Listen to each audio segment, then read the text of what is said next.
If you're in a leadership position today, listen up. The old playbook, it's gone. The rules of the game have totally changed.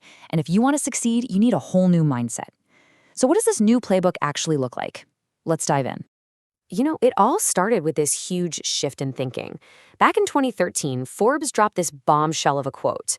That sacred goal, the one that business schools taught for decades, that maximizing shareholder value is everything. Well, it turns out it might just be the dumbest idea in the world. And that one single thought kicked off a massive revolution in how we look at business leadership. Okay, so if that old North Star is gone, what are you supposed to navigate by? It's a huge question for literally every single manager and executive out there.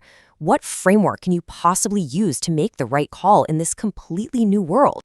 Well, the answer is actually a really simple but incredibly powerful tool. We're going to call it the 3-value drill. You can think of it like a quick mental checklist you run through before making any big decision. The drill is just 3 straightforward questions, but they get progressively tougher. It all starts with the absolute baseline. Is it legal? Simple enough. But then you've got to level up and ask, is it moral? And finally, you zoom all the way out to consider the biggest picture. What is the socially responsible thing to do?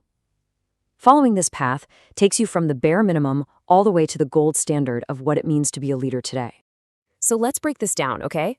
We'll start with that first question about legality. I know it sounds super obvious, but you're about to see why just staying within the lines of the law isn't even close to being enough anymore. And that's because the law is full of what you might call moral gaps. These are just areas where the laws are kind of weak, or maybe they don't exist at all, or they're just not enforced. And it's in those gaps where a leader's real judgment, their real character, is tested. Check out this wild example of a moral gap. There's this legal thing called adverse possession. In some places, it basically means a person can legally take ownership of property just by, trespassing on it for a long enough time. It's totally legal. But you see the ethical problem, right? Are you really supposed to take property from an innocent person and just hand it over to someone who is trespassing? And this all leads to a super important point. The law is the floor, not the ceiling. It's the absolute bare minimum you have to do. For any modern leader, being legal is just the starting point of making a decision. It's definitely not the finish line. So that brings us to the second, and honestly, a much harder question in our drill. How do you even figure out if something is moral? This is where you're going to need a solid, practical toolkit to help you think things through. And here it is, your ethical toolkit. Think of these as 4 different lenses you can use to look at any problem. First, there's ethical egoism, which asks, hey, does this actually help our long-term interests? Then you've got utilitarianism, which makes you weigh the consequences. Will this create the most good for the most people? Kantian ethics changes the focus to pure principle. Are we treating every single person with dignity and respect? And finally, ethical relativism looks at the context. Does this fit with the norms of the society we're in? By running your decision through all 4 of these, you get a complete 360-degree ethical picture. Look, at the end of the day, the goal isn't to turn you into a philosophy professor. It's about finding a practical path forward, an action that's good for the business and good for people, without disrespecting anyone along the way. And now we climb to the third and final level of our drill, social responsibility.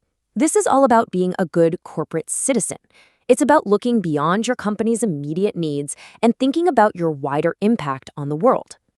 The modern way to measure this is something called the triple bottom line. It basically says that a single-minded focus on profit is old news. Now, a successful company is measured on 3 things: people, planet, and profits. You have to score well across all 3. But let's be super clear about something. This isn't about just randomly writing checks to charities. The smartest, most effective social responsibility is strategic. It's woven right into the fabric of the company's business model, so it actually reinforces the brand and creates real value.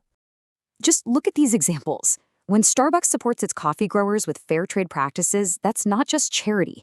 It's securing a high-quality, sustainable supply chain for themselves.